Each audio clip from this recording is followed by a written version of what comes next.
Oh, yeah, oh, yeah. They looking for a film that has big time count. What B-movie will be the ultimate champ? You might think they crazy, might think they diseased, but they watch all the shot to find the best of the beast. It's Stan, Jim, Jack, and Nick who watch till it's finished. But their love for these movies can be diminished. And maybe the film's plot has no rhyme or reason, but that's part of the jam. Oh, and Brad's of the season. It's the low-budget film that it is most true. They finding the flick that's most boogaloo. Kung Fu, electric boogaloo. Ooh, ooh, electric boogaloo. Kung Fu, electric boogaloo. Ooh, ooh, electric boogaloo. They were born under a bad sign. They are Son of Boogaloo. Welcome back, everyone. This is the end. Season 6, Son of Boogaloo, is drawing to a close today. We have Game of Death 2, the Bruce Lee-ish movie, to talk about today.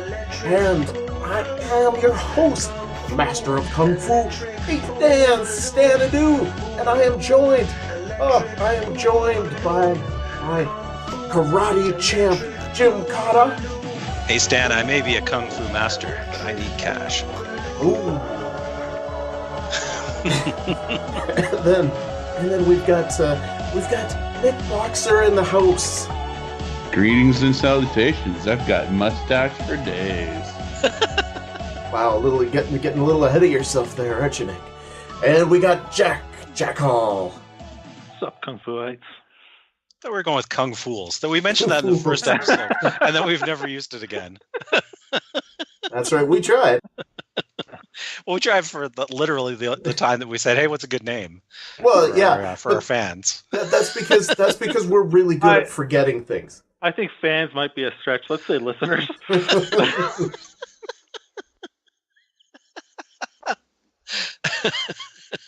But no, I know what everybody's looking forward to. I totally do. Everybody is looking forward to Nick trying to explain the plot of Game of Death 2. I'm opening a bag of chips. Oh God, these last two have been really hard. Oh my God, what happens in this movie? I think the best way I can do it is explain to the listeners that this is not one movie. This is two movies. One with a bunch of Bruce Lee random footage, shoddily edited together, and a bunch of bullshit that stars and a remake of Game of Death, starring what they pretend is Bruce Lee's brother. Now, in the first half, we sort of get some semblance of story that makes Bruce Lee and this other guy with an awesome mustache sort of friends, and there's some sort of cult killing off, or not killing off, but challenging other kung fu masters. But Really? awesome mustache dude dies. I don't remember this part, so... I'm like, what movie? What? It's not all that clear what's going on in this, because this first little bit is just random excerpts from really old black and white Bruce Lee films, shots left over from other movies, stuff from training videos, stills of Bruce Lee, and nothing is really clear. So I'm having to piece this together a little bit. So awesome mustache dude dies. Bruce Lee goes to the funeral to sort of give his last respects, and Bruce Lee dies trying to stop the bad guys from stealing awesome mustache dude's corpse. Now, the rest of the movie is actually the good half of this movie. I actually liked a lot of this. Bruce Lee's brother sort of figures out who the bad guys were It's happening on some sort of drug campaign, drug compound with an upside down tower, which I'm pretty sure is a hole, but they call it an upside down tower. And Bruce Lee's brother must fight through several chambers to finally confront the ultimate evil of this drug empire. Did that make any more sense than the movie? I don't know. I spaced out about 5 minutes ago. This is not a coherent movie in whatsoever. Really?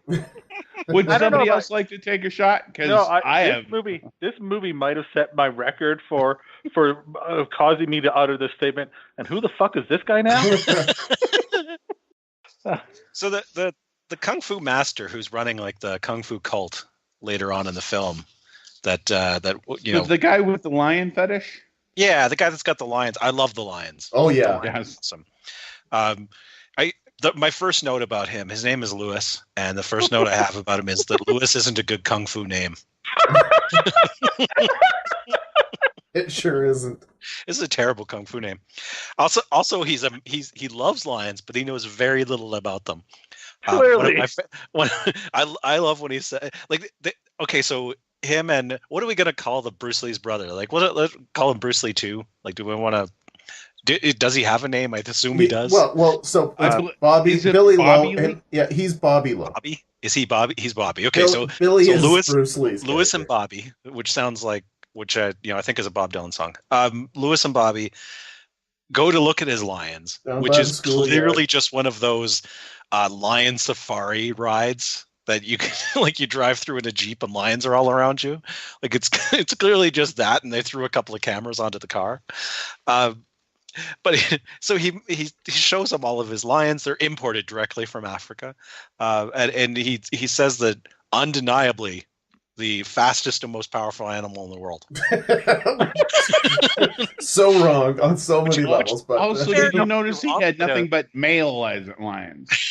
Fair enough to say to be just wrong, but to say undeniably, that just shows you who Louis is. Yeah. He likes his yes men. I would be totally terrible to work with Louis. He would use his kung fu on me.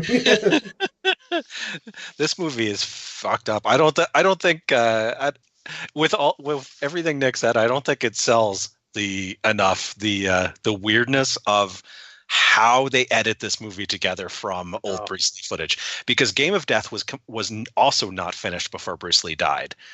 And they had to finish it with everything they had and some body doubles. This movie, they had used all of that footage and still had Bruce Lee in the movie. And they do it with, so they take close-ups of Bruce Lee from one side, from other films. And mainly Enter the Dragon is where most of the footage is from. Yeah, and then they cut that with a body double who most of the time isn't even close to having his face hidden. There's so many times where the body double is turned directly toward camera. They're just shot from further away, which in the old days of on a Grindhouse movie print probably would have worked okay. Now watching this in high definition, the illusion is broken. Yeah, that whole garden fight scene, they weren't even trying to hide the body double. Yeah, I was trying to figure out if I watched this on VHS, how would I have bought it? And one of the real shames about that is it's actually really good martial arts. Like, it's a good fight scene, but the whole time you're going, okay, I did not pay to watch a movie where Bruce Lee is the marquee star to watch him standing around and never see him fight. And you never see him fight. You see somebody else fight. You go, but that's not Bruce Lee the whole time. So you don't even concentrate on, actually, it's a good scene. Just unfortunately, it's never Bruce Lee. And that's what they want you to think it is. This is interesting because when I watched them last year, I watched Game of Death and then Game of Death 2 immediately afterwards. So I mean, there is a lot of blending together of the movies in that regard because they're so hacked up when you're trying to include the Bruce Lee elements. So I think by the time I got to this and especially watched it over again, I found that I was, I guess, less critical of the way they cut the Bruce Lee part, because I realized that they probably did a better job in this movie than they did in Game of Death 1. That's true. This is arguably, at least, the less offensive use of Bruce Lee. Yeah, and Certainly, it's the less offensive use of his funeral. Of the two times that they use his funeral in both films, this is probably the less offensive of the two. Yes, it is his. I got that it was his real funeral footage. I didn't realize they used that in both movies. That's yeah. Wow. It's interesting because as I was watching this, I know why Jack chose this movie, but the thing is, I'm not quite sure that he picked the correct Game of Death for what he was anticipating.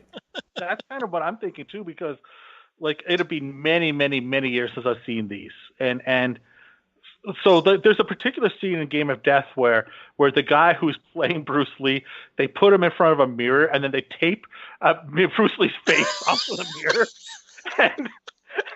and then so you're looking at it, and then you try not to move the camera too much, and he stays really still while somebody's talking to him from behind, trying to make it look like Bruce Lee. But they unfortunately do a close up of the mirror. They don't stay for the distance. They go really close up to the point where you're going, "Holy shit, that's a piece of paper on a mirror." But that's not this movie. This one. I thought it was in this one. I was like, well, that right there is a boogaloo of 50. So I was like, this movie will do great. And then, yeah, it's at the other one.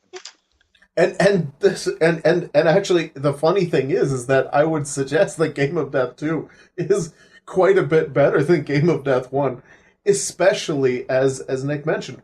Once they eliminate the whole Bruce Lee element and just go with the movie, then you suddenly have an actual martial arts movie.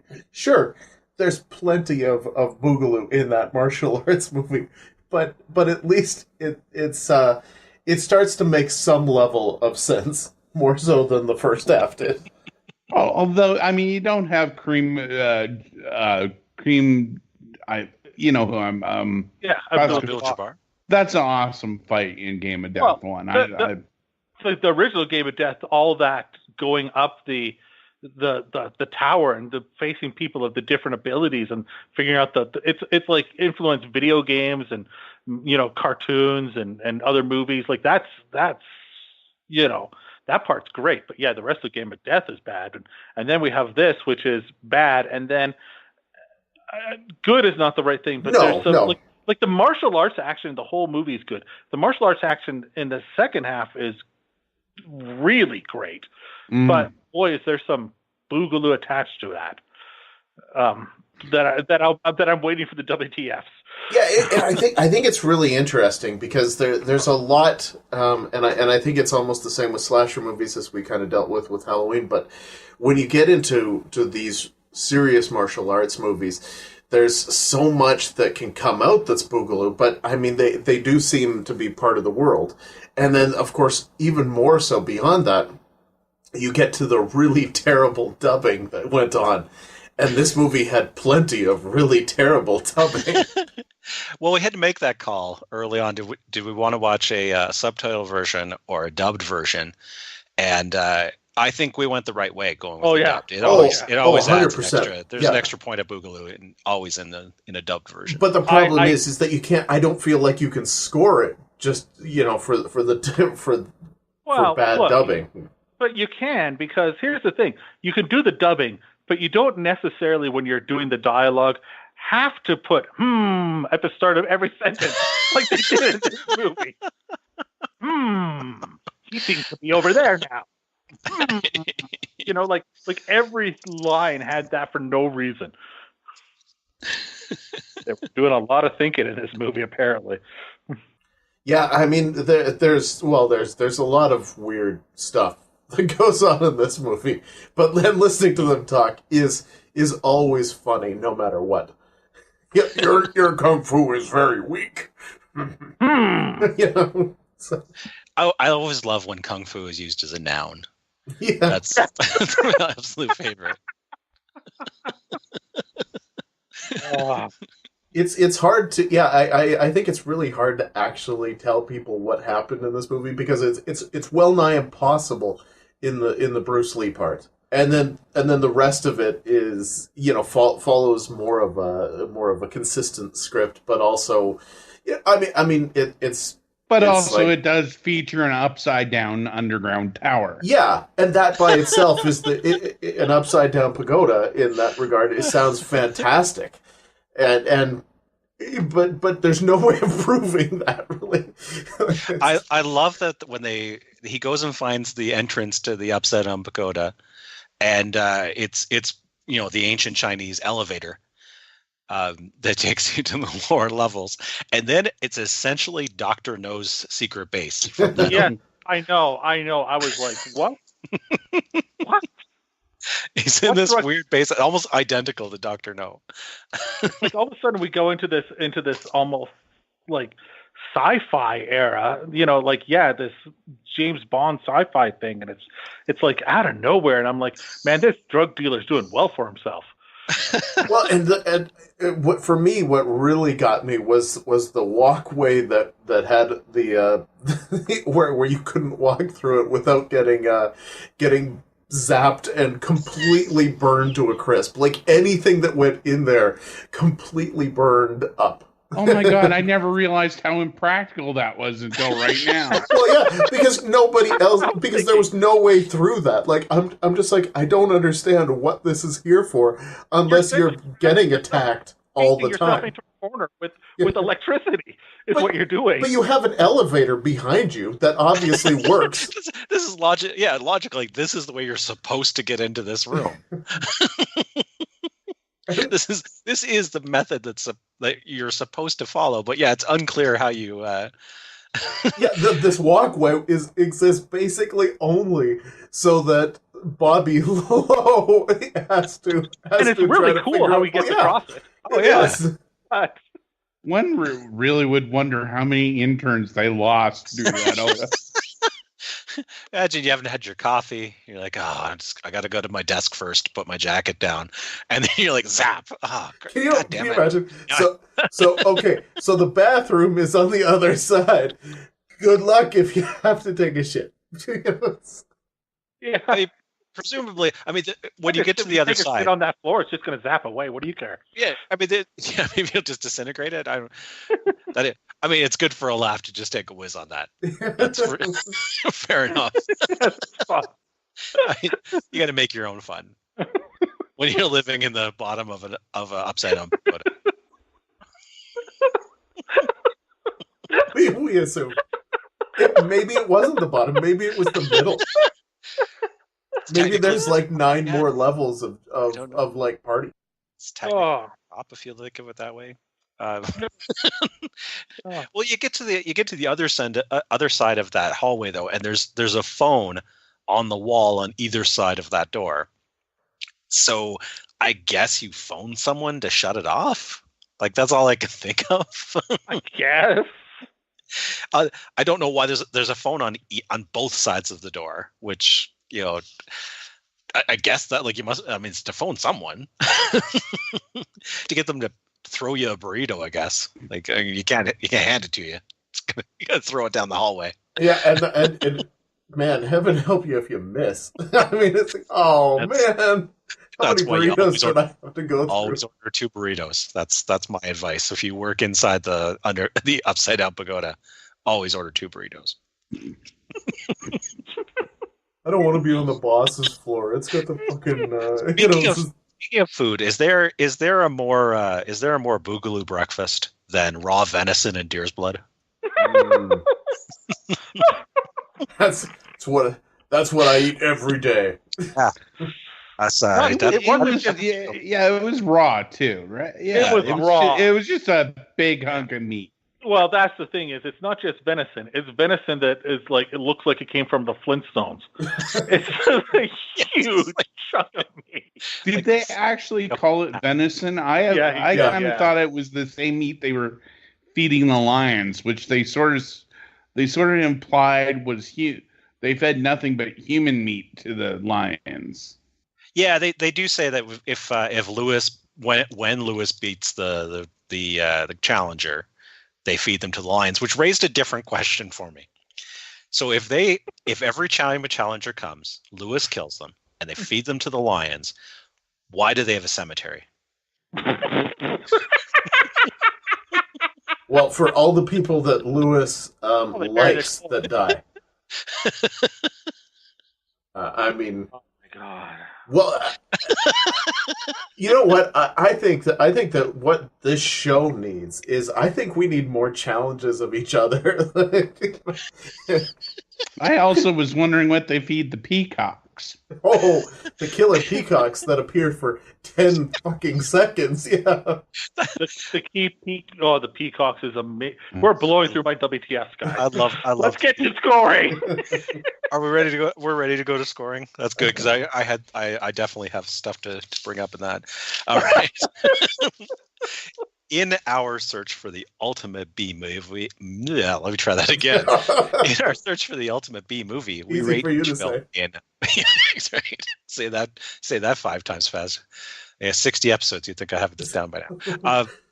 Only 60? I thought it was 70. In our search for the ultimate B movie, we rate each film in 5 categories, none of which are objective quality. The first category is called Schlock Uphill, and we start with Stan. A tale of two movies. This one, the intro, the Bruce Lee offers its own amount of schlock, and then of course the back half offers a completely different level of schlock, much more along the kind of schlock that I was looking for, and I think that's the real interesting thing. Like we went in looking for the schlock to occur with the Bruce Lee part. But then we got all the good schlock occurring in the back half. And so I'm so happy with the back half because it really gave me what I'm looking for. So in this case, I'm going to give it a 7. Wow, you're going low. I'm going high because, there's a whole genre. Because this movie exists, this is the king of Bruceploitation. This is a term film buffs use. 9. I mean, making a movie that your star's been dead this long and you have this little footage, that's the Schlockmeister's dream. Well, you know what? Maybe I'll say you're both right by going right in the middle. Just go 8 and move on to the next thing. When I was a kid, oh, no. I first heard the term the clones of Bruce Lee, which is what another term for the Bruceploitation, and an easier one to say. Now, but I was raised with comic books and sci-fi, and I thought they meant that literally. So this is the granddaddy of the clones of Bruce Lee, I think you try to explain this to anyone. You read this off the back of the VHS box. This is schlock to beat any. So I'm giving this all the way to a 10. Wow. Wow, so much schlock. All right, more heart than budget. Yeah. I mean, it's hacked up from other Bruce Lee movies. You're losing points pretty quickly there. But the back half, wow. I mean, it takes some balls to eat raw venison. I'll tell you that right now.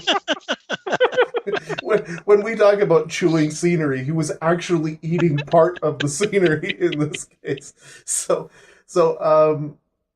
Again, A Tale of Two Movies. I don't give you any points for the first half, but I will give you some for the second half. I'm going to go with a 4.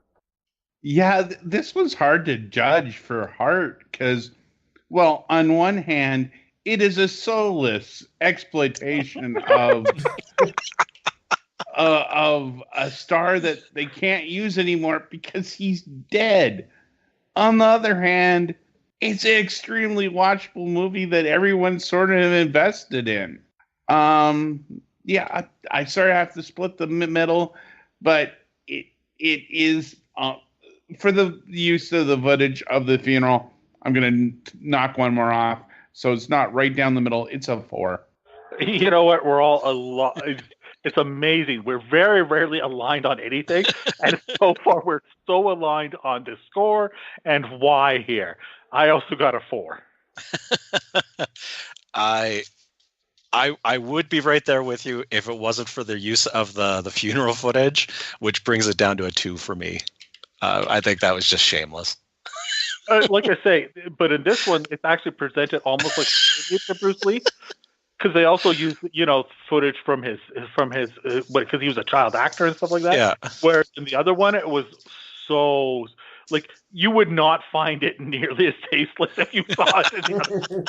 You're like, now that one was tasteless. I honestly showing the footage of Bruce Lee in earlier films and as a child was even more shameless. Because it not only shows you footage, it identifies on screen. This is Bruce Lee at 6. I love that. This is Bruce Lee. Like it just totally shatters the fourth wall and says, like, we didn't just find someone who sort of looked like him.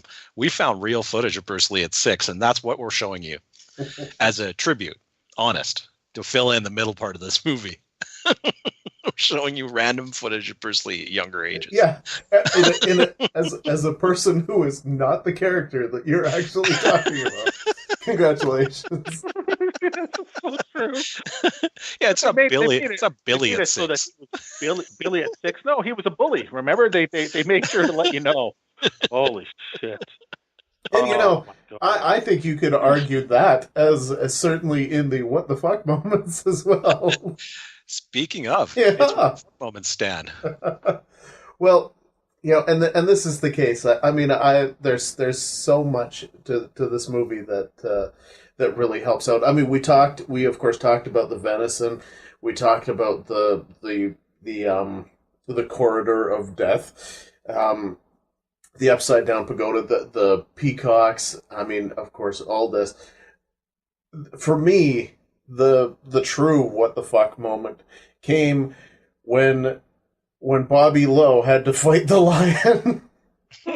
Oh my god, that lion. The lion, so obviously in a costume, Yeah, trying to be a lion.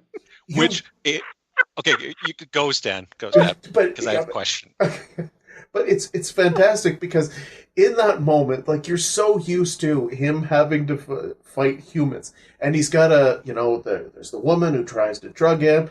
There's the one-armed guy that like manages to grow an arm later, but there's I mean you've got all this stuff in there. The guy's been faking being one-armed for the whole movie. But the arm doesn't match. That's the thing. You see the hand grow out, and it's 2 times bigger than the other hand that he's got, and it's like, wow, what? Where does this get? Is this the drugs that your kung fu master from the beginning is selling? But then it comes to the lion, and the lion just jumps out and attacks him, and it looks awful and funny. And the thing that gets me is that I don't even think it was necessary. You could have had somebody else attack him, and it would have been equally as like, okay, well, sure, no problem. I love that they thought that the idea that, hey, well, we'll kill the lights right beforehand so it's dark. Yes. Nobody would know. Meanwhile, every time they put a close-up on the lion, it moves its head like a human being, goes, huh? Over there now! And jumps. It's so amazing. I was torn on something, and I want to vote from the crew here. Is that, as Stan presented it, a lion that is terribly portrayed by an actor in a costume? Or is it, within the movie, supposed to be a guy in a lion costume? The first one. Yeah, the first one. I think it's definitely the first one. It's supposed to be a lion, because otherwise... argument could be made either way, though. Well, but no, because... I felt it the other way. No. At no point does it... I don't think they say that a lion attacked me.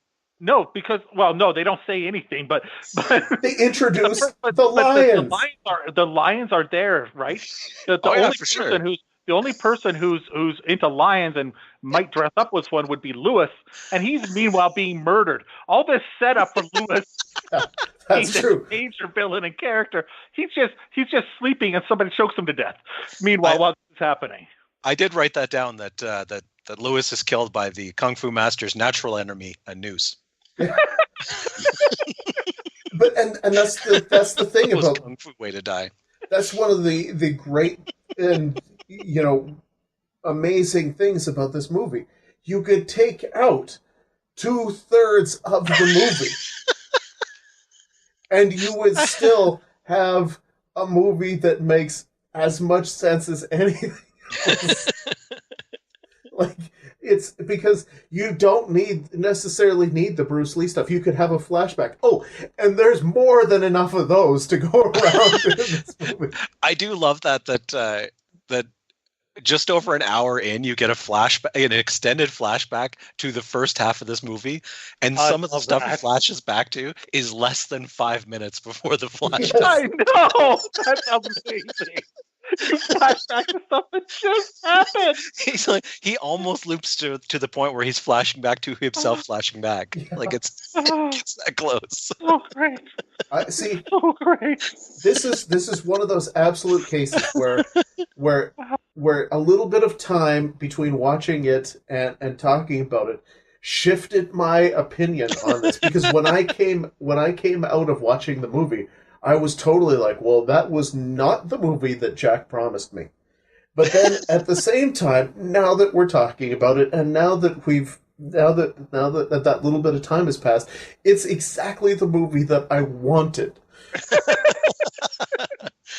So I will give this a 10 on What the Fucks. Yes. The WTF is strong with this one. For the regrowing of because I've watched lots of kung fu films, I am assuming that the one-armed kung fu master was indeed missing an arm, and he used his kung fu to grow it. In the genre this takes place in, that makes sense. Sure. Again, I can't debate it. It's not how I read the film, but I'm not gonna say it's wrong. Not that he was hiding his arm for the entire for his life, but that's beside the point. I'm just saying that's a pretty big WTF. The peacocks, the lions, the laser grid, the sci-fi underground base. The big reveal that doesn't really make any sense. Oh, going from the coffin, having your chair be on the other side of your coffin. Yeah, that was awesome. Wow. So you just sit in a basement now that you're a rich drug dealer dude, and you use your coffin as the throne to rule your empire. Not to mention when you're faking death and can't leave your compound, otherwise people will know you're alive. What difference does the money make? That's the point. No, I mean, the second half of this movie is just, I love it. It's boogaloo at its best. I'm not going as high as Stan, but I am going to give it an 8. I think that we got to we brought up the venison, but I don't think anybody has mentioned that he's sitting there venison. There's blood at the side, which he's drinking at the same time, and he just casually, Lewis just casually takes a piece of bread and dips it in there in the blood for flavor.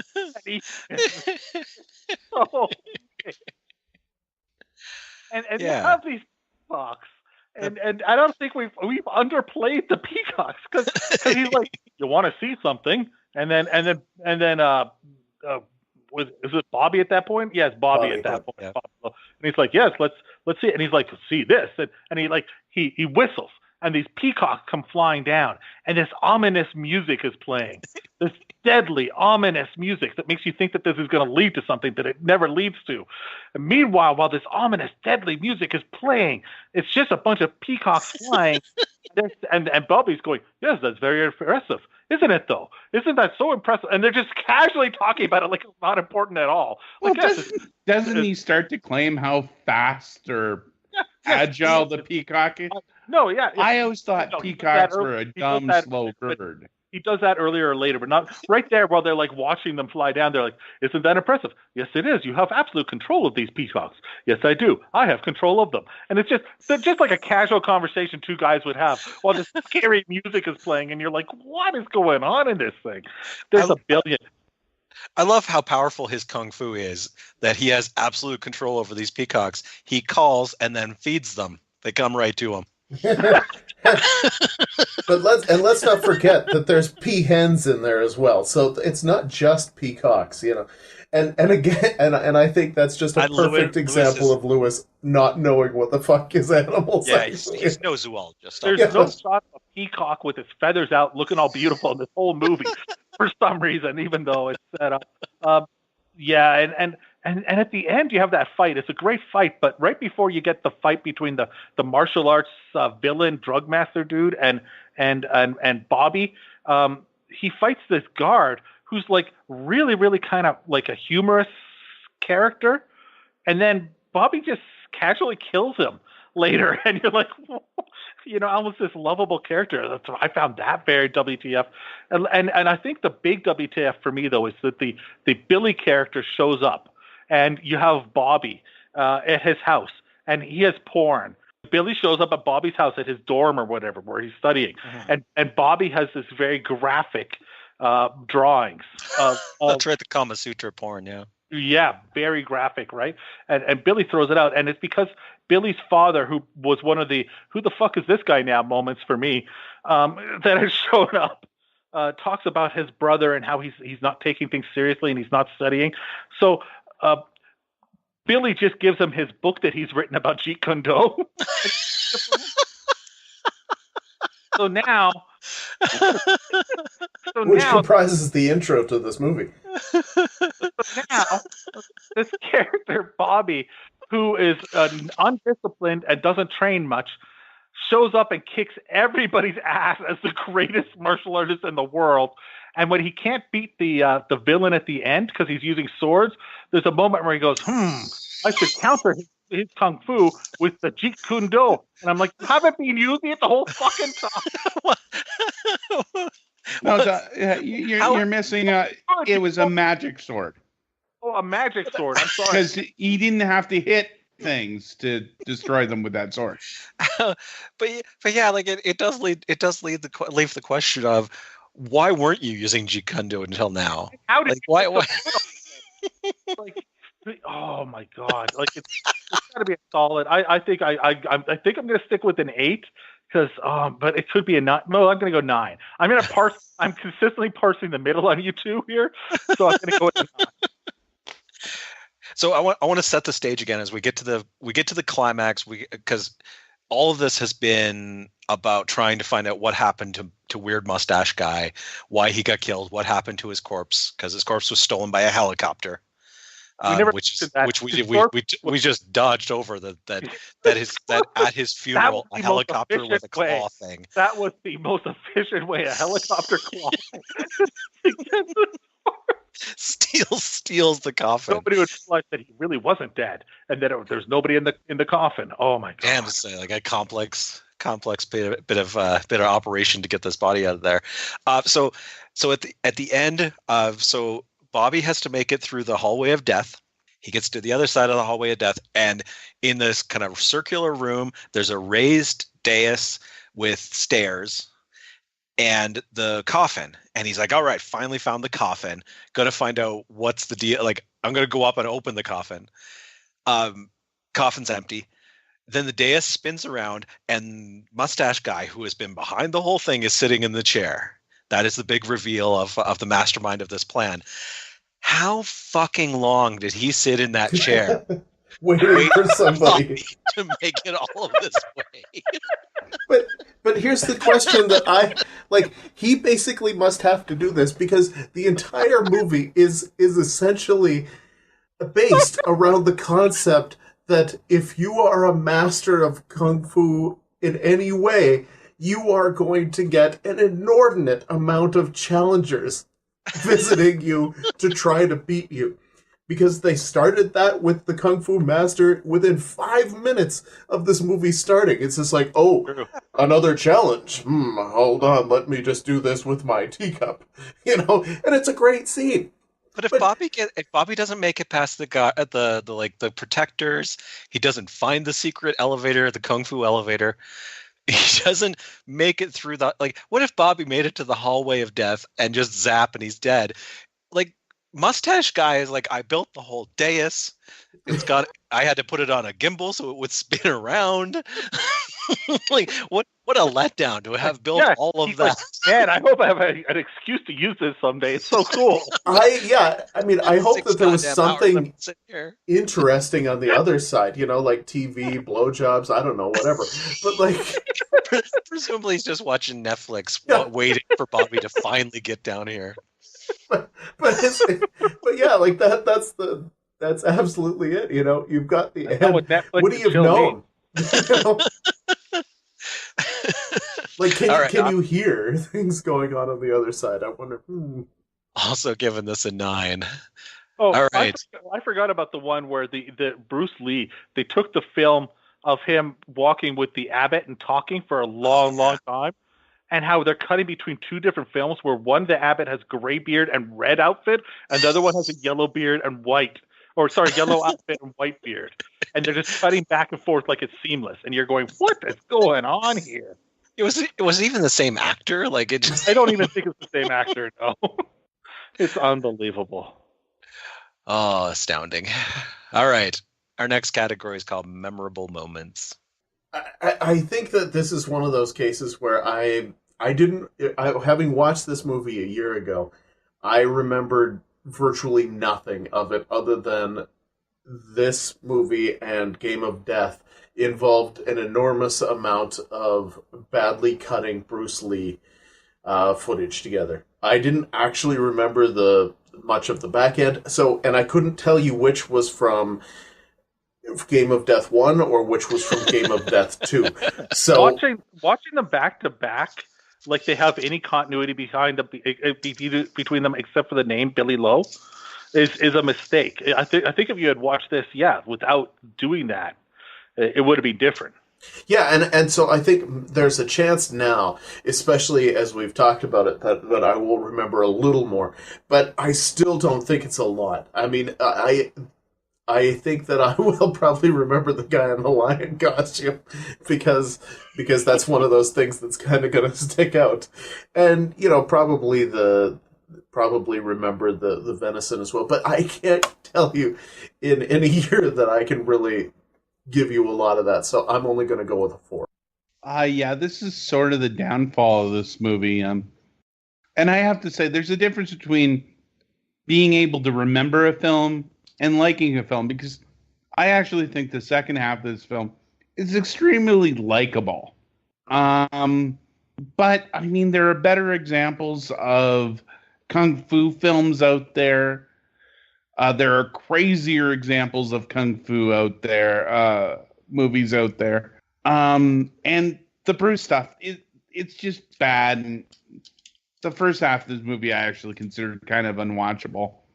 The second half is entertaining enough, but there's not a lot that sticks with me. I'm only going to go as high as a 3. See, and I disagree. I mean, I got a 7 here because I remember the hallway scene. I remember the fight scenes. I was just so impressed by the fight scenes. There's a fight scene that's in the first half, and I know it doesn't have anything to do with the movie, but it's with that Abbott character and 2 other guys, and they're using these sticks. It's freaking fantastic. Like, it's such a good martial arts fight scene. So I think the martial arts quality of this film is very memorable and very, very high. So that's why I give it a 7. Now, just to play devil's advocate for a second, I think the difference between your score and mine is I've maybe watched more kung fu films than you. Well, you've watched more kung fu films than everybody, but I've watched at least 50 kung fu films from this era. So it's not like I'm going in it with no. I still consider it to be very high martial arts. Like, if you look at the martial arts in this, it's not as good as Bruce Lee martial arts, definitely. No. But it's a little bit more feeling like a fight to me than some of those other ones, which I still love, which feel more like dances. Other than when the abbot himself actually fights and he's moving so slow, that feels like a dance. But most of them feel like fight scenes. So that's why I appreciate the quality of them. My only question to that is not that I think the quality is not good, because I think the quality is really good. It's that in 5 years, will you remember that this really awesome, completely out of context for Game of Death 2 fight scene, you might remember that fight scene. Will you remember that it was in Game of Death 2? Well, I can tell you that I remembered after it's been probably 15 years since I've seen it, and I've seen it once. I would say I still remembered the final fight scene. That one stuck in my memory as being one of the better fight scenes I can remember. So in Kung Fu, I still think it's really up there. Because you didn't remember the fact that the taped Bruce Lee face. No, that I did not forget. That there's a lot of stuff I do not remember, but that fight scene I do remember. Oh, I remember the taped face. I just didn't remember what you told me. Well, I've heard Nick's argument, for which he gave it a 3. I've heard Jack's argument, for which he gave it a 7, and I've decided that the difference between them is 4. So that's what I'm going to give it. That's not how you do math. That's perfect. Coincidentally, 4 was what I was going to give it. So. Oh, okay. So there's. All right. Next category is called Crazy Concept. Crazy concept. Well, I mean, the first half is not crazy at all, because they did the exact same thing with Game of Death 1. Like hey, let's take Bruce Lee footage and try to mangle it together into a movie. That's a little bit different in that they had 50 minutes worth of footage that was shot, and they decided, well, we've spent this much money in it, let's not waste it, and he's really hot right now. Yes. Like this, they didn't have 50 minutes. They didn't have 5 minutes of footage shot. No, but there was still, and this was one of the benefits of watching them back to back. I can tell you right now that there was footage used in Game of Death 1 that was reused in Game of Death 2.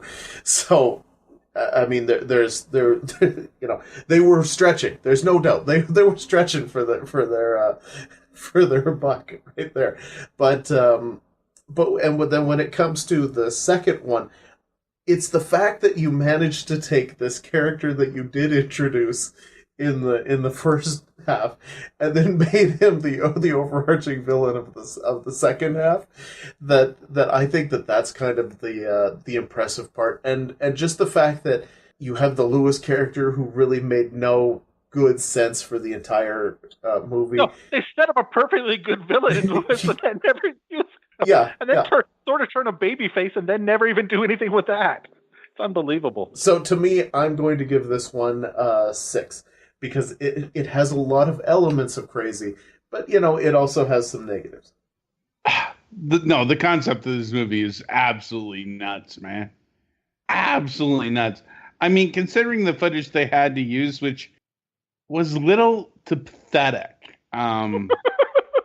Little to pathetic is now the new sliding scale I want to use.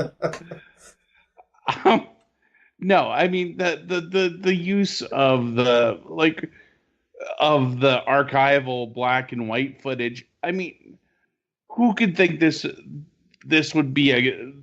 a good idea?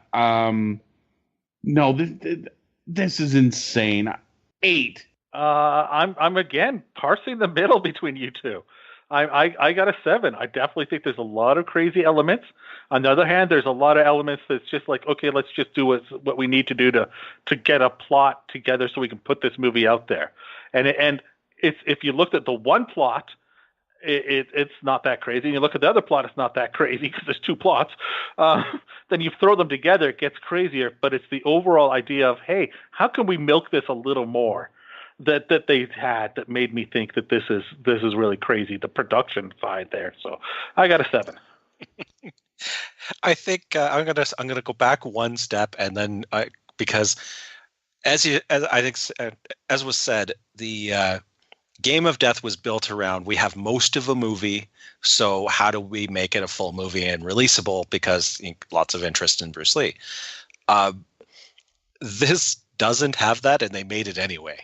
Mm-hmm. That to me is like it's closer to Plan 9 from Outer Space, where they had footage of just Bella hanging around his house, like as opposed to they had started making a movie and then wanted to finish it. They just had random footage.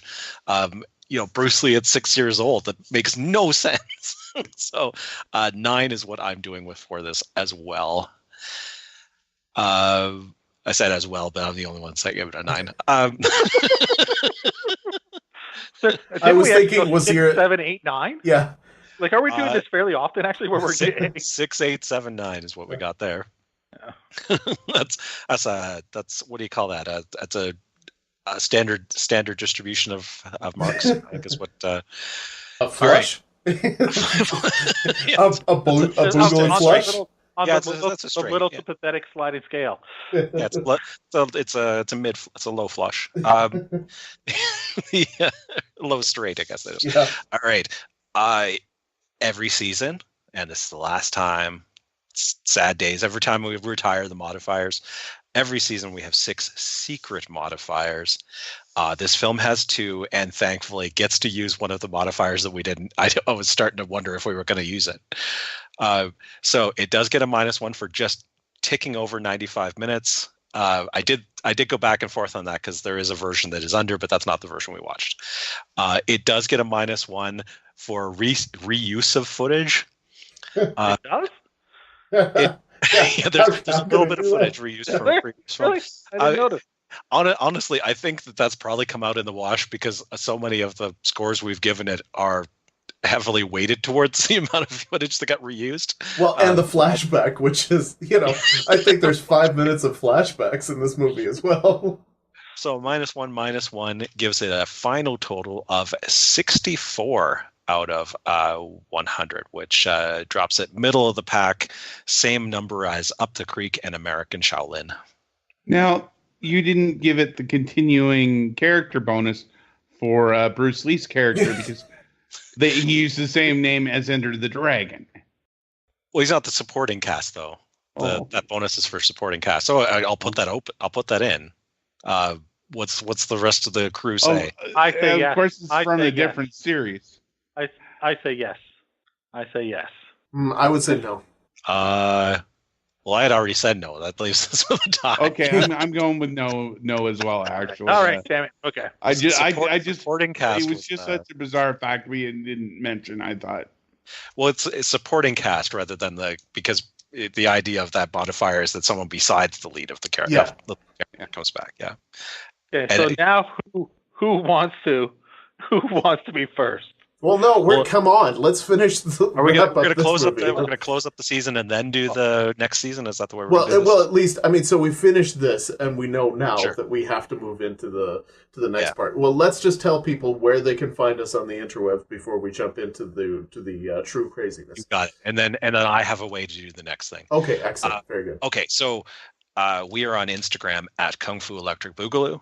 And we are sponsored by the wonderful folks at WeTalkPodcasts.com. So if you go to their website, that is where you find the Octagon scorecard, which will have all 108 films that we have done so far. Will be on the Octagon. And you can sort those by if schlock is your thing, if what the fuck moments is your thing. You can sort it by the individual categories as well. All the scores are there for each film, as well as the running total. And they also have a Facebook and a Twitter. We Talk Podcasts. All right. So now that we have kind of wrapped up our Son of Boogaloo season, it's time for some free mustache rides. So I'm never get sick of that. No. Season 7. It is your concept, Nick. Why don't you? Well, Jim had an idea, so... okay. Well, I was just saying, I thought fully explain the season one more time. Yeah, do that, and then I have... That's fair. All right. The concept is... Or the title of the series, as I imagined it, was Kung Fu Electric Boogaloo Presents Free Mustache Rides. These are movies that star the greatest mustaches in cinema history. These are stars like Burt Reynolds, Lee Van. Don't telegraph too much. the great mustaches. If the mustache is the star, this is where we're talking about it. All right, let's move on, Jim. We did have an extra modifier in it that we had to pick it from Tubi, because that season, movie of seasons from movies from Tubi was in the debate on what to do this season. Which is a great off free app. It is, yeah. Yes, so TubiTV.com, who is not yet our sponsor, but there's always hope. They want to come aboard. We would welcome them. So they have a website. They have an Apple app, and they have a Android app, so you can watch at any of those places. And this is also an opportunity that everyone can watch along for free. That was part of the idea. I think that was one of the things that Jack had brought to this. So I just pulled up a random number generator because we already started arguing who went first, who gets to go last, because we're in a staring match for hoping that someone else picks a movie that we're at so that we can finagle our list a bit.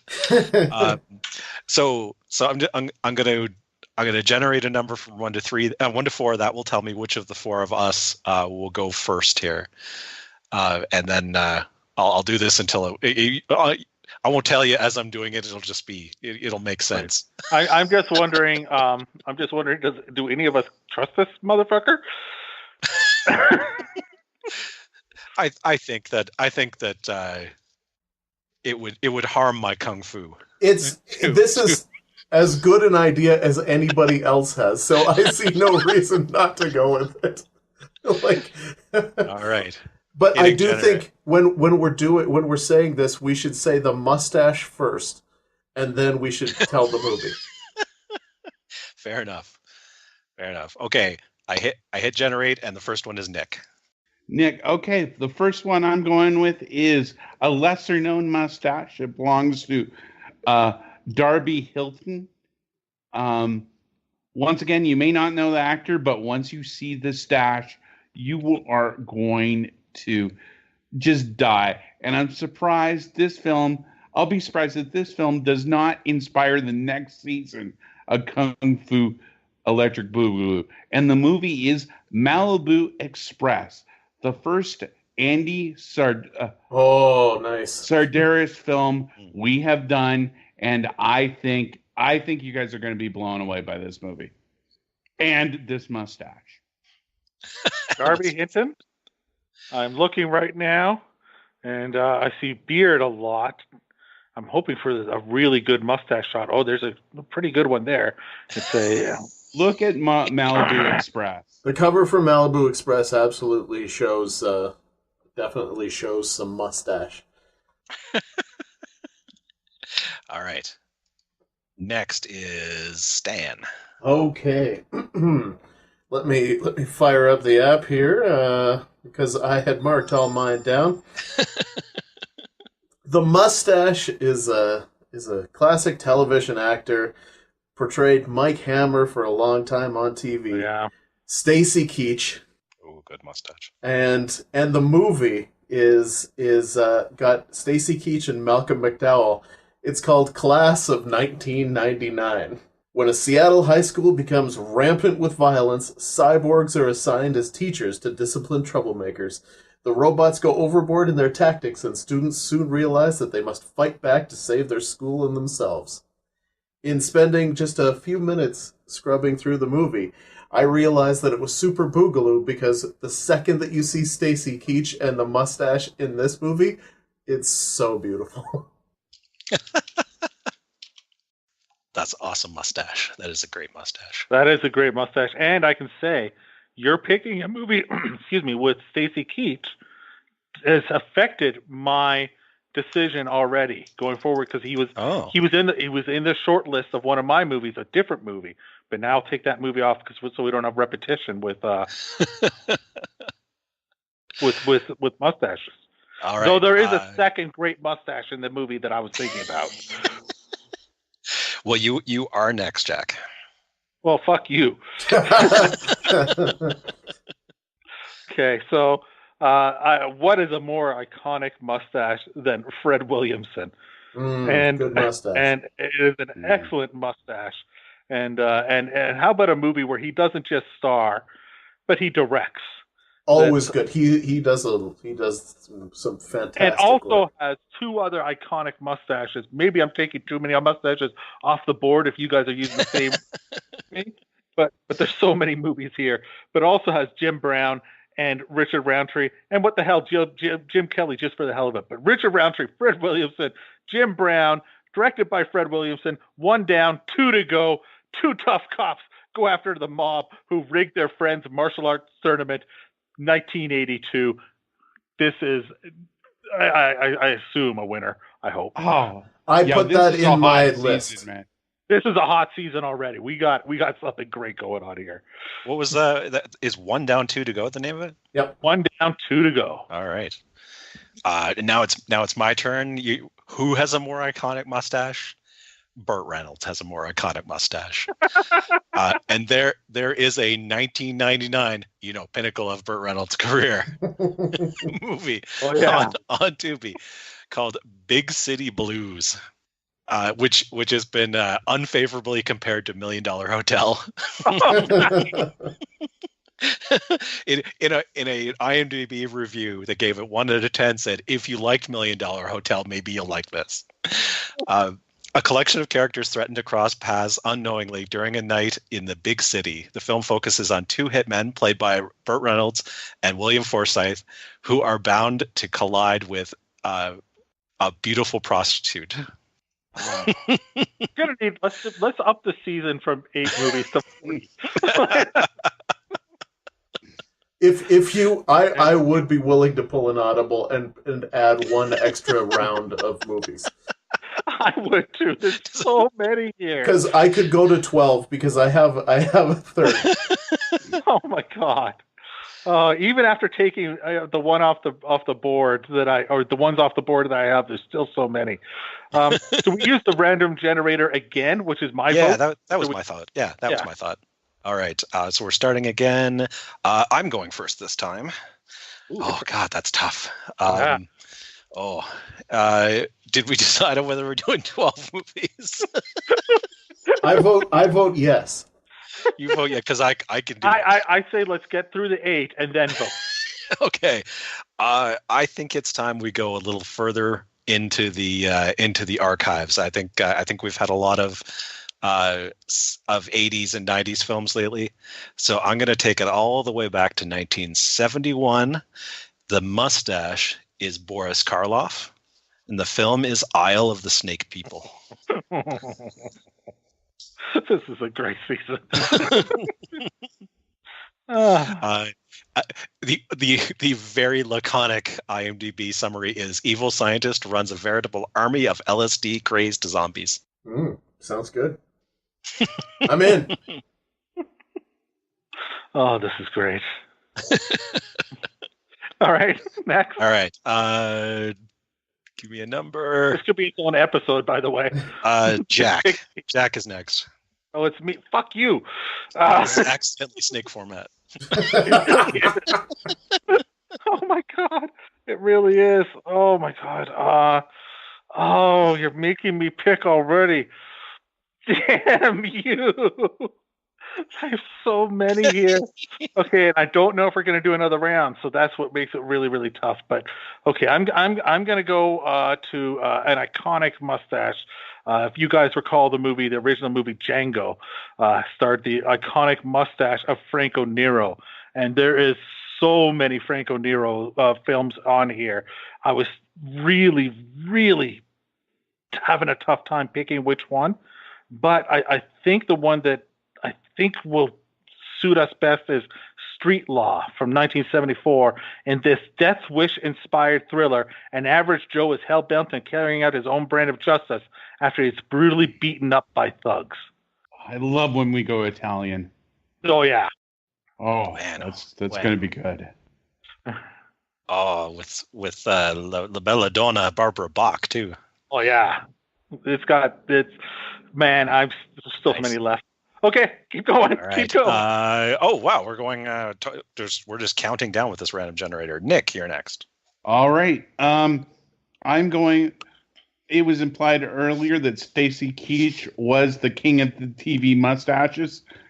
This is incorrect. Well, not the king. He was one of the greats. Tom Selleck is probably the king of the TV. Well, that's where I'm going. This movie stars Tom Selleck in a time-proven mustache formula movie. This is Ramblin' Man, where Tom Selleck stars opposite Jerry Reed in Smokey and the Bandit clone. Ramblin' Man. Nice. I had Jerry looked at Reed that. also does the Yeah. soundtrack, so it's going That's to be awesome. awesome. I had looked at that. All right, Stan, you're up next. All right. Well, one of my, it's hard to. It's one of the most iconic mustaches ever, though he's not generally talked about in this type of movie. The iconic mustache belongs to Ron Jeremy. Mm-hmm. So I The decided mustache. in this case to choose a newer movie, and I'm going with do it, please. Come on. If it's the one I'm thinking, I'm it's on my going list. I'm going with The Doll. Is that Yes! the one? Yes, the human Barbie. Yes, internationally renowned model and internet sensation Valeria Lukyanova makes a terrifying and memorable screen debut in this impressive suspenseful thriller. And it talks about, little do they know that while Natasha's a breathtaking beauty, she's really a possessed doll created by a mad director in an unholy laboratory built with the urge to kill and dominate the minds of others so they will kill for her. So, Yes. I mean, I don't know if Ron Jeremy is the star, but he's the first person listed on the Tubi TV thing, Pimp so or something in it. it So doesn't care. I think he's the pimp, so I think it's a fairly substantial role. So that is my other thing. Now, I hate to say it, but because there's so many left, but I'm really wondering, do we want to keep going or not? Because that's a lot of movie. the thing is, they're all different. You know, I mean, there's They no are. doubt Oh, yeah. you've They still got will be. a lot of crazy random in there. If I would vote for going further, but I leave it to the My vote consensus. is to, unfortunately, I think it's best to call it where we are. So I'm voting for staying at 8, but I would like to list some of the remaining mustaches we haven't picked. Well, let's cap finish it the at voting. yeah. Okay. Nick. I'd go. I'd say no as well. I mean, All right. there are so many seasons to get to. Let's cap it at 8. And Jack, what were some of the mustaches you considered? Well, certainly the ultimate weapon with Hulk Hogan. If you look at that cover, Absolutely. it's an amazing mustache. Not to mention the fact that he's wearing a wig to give him hair. Mhm. So it's in there. Christopher Lee, as a great mustache. I did look at Horror Express. Yeah, that was the one I looked after. Horror Express was one of the strong ones, and Lee Van Cleef, who was earlier mentioned, but Vincent Price. Vincent Price for sure was one of my considerations. One of my considerations. Charles Bronson, another iconic mustache that has several choices on Tubi. Carl we Weathers. didn't really get the wispy mustache representation in the season that I Maybe kind of wanted. Yeah. But because, I mean, it's a great mustache, but it's not a traditional mustache that Charles Bronson sports. It's Exactly. So Carl Weathers, as I was saying, is another one. He had a couple good movies on here that I was considering. John Carpenter stars in a couple of movies, and in one of them he stars and directs, and it also has Stacy Keats, and that's Body Bags. Nice. And Nice. I definitely highly considered Body Bags. Danny Trejo, of course. Yeah, I really wanted to do a Trejo, and most of the movies on here are like he does so many movies that he's only in like 5 minutes of the whole thing. Like there's one called Burning Dead that looks amazing, but I think he's only in the beginning and the end of it, like he's narrating it or something. I would have chosen Cyborg X. That was the other one that was close for me. Mhm. Yeah, Reaper but again, looks pretty good. he too, doesn't have a lot of screen time in any of them because I scrubbed through to find out just how much screen time. It was very little. Unfortunately, Trejo makes like 30 movies a year, so he does that by only working for a weekend on any one. Steve Austin is a fairly iconic modern day mustache, I would say, as is Samuel L. Jackson. And the return of Superfly was definitely highly considered by me. And also Death by Temptation was another one that was definitely considered by me. A Force of One with Chuck Norris, I think, would have been a strong pick. Really close. That would have been my next one if we had gone to the 12. I would have put that one in. Michael J. White is another guy with I think a very iconic mustache. I think now we might be finally. There's a Billy D. Williams movie that almost made it. Oh, for me. Billy D. Williams! I forgot about him, but he definitely should be on. Yeah, there. there's one with Billy D. Williams and Tom Berenger that called Fear City. That was yes, that was a front runner for me. That was Melanie Griffith is in that too. That was up there for me. I think that's a Brian De Palma film, even. No, it's the same guy who did the Puppet Masters movies. Okay, it's more Ferrera, yeah. That was one of the first times I rented a movie to try and see Melanie Griffith naked years ago. So yeah, and Mr. T, Toughest Man in the World, was a movie I almost picked. Nice. There was another Richard Roundtree movie, but it also didn't look like it had a lot of screen time, called Q, the Winged Serpent. I was going to choose that a Larry Cohen film because of Larry Cohen. Because he still make it into a later season. Yeah, because he recently died. I was considering Q as a celebration of his work. All right. Well, that gives us our eight episode season, and so many mustaches, plenty. So many mustaches. Yeah. so many mustache rides, and I almost considered A Night in Casablanca with the Groucho Marx. Groucho Marx. I did look at it. I didn't think it would get that high on the Boogaloo scale. No, I would have loved to have done a Marx Brothers movie, but I just didn't think it would score high enough. Yeah, not even the most Boogaloo of the Marx Brothers movies, let alone like how they would do overall. All right. Well, we know our movies for next season, and I think that you can tell by our excitement that we are fully ready to embrace the mustache and move into next season. So, does anybody have anything else to say before we officially wrap up Son of Boogaloo? It doesn't appear so. Excellent. So, for Nick, for Jack, and for Jim, I am your host, 8th Dan Stanadu. Thanks for listening to Season 6, Son of Boogaloo!